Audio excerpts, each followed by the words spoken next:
সুদের হার সিঙ্গেল ডিজিটে নামিয়ে না আনলে আবাসন খাতে সুদিন ফিরবে না। সুদ হার ডাবল ডিজিটে পৌঁছানো এবং নির্মাণ সামগ্রীর দাম বৃদ্ধির জন্যই ফ্ল্যাট বিক্রি তলানিতে ঠেকেছে বলে জানান real estate and housing association of Bangladesh rehab.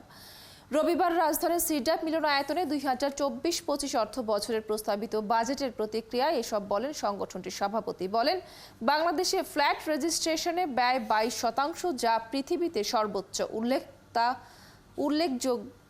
সর্বোচ্চ তা কমানোর দাবি করেছে রিহ্যাব।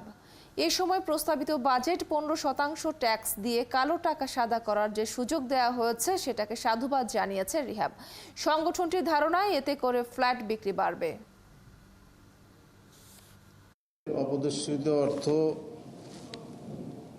আমরা মেইনস্ট্রিম ইকোনমিতে সরকারও চাচ্ছে, যারা আবাসন সেক্টরের সাথে জড়িত তারাও এটা চাচ্ছে যে মৌলিক ধারার সাথে সংযুক্ত হোক। এবার বাজেটের সুযোগ দেওয়ার জন্য সরকারকে ধন্যবাদ জানাচ্ছি।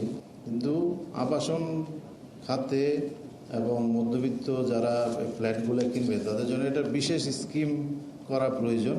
আমরা মনে করি যে না হলে সিঙ্গেল ডিজিট না হলে তাদের পক্ষে এবং লং টাইম যাতে রিপেমেন্টটা করতে পারে তার ব্যবস্থাও করা উচিত।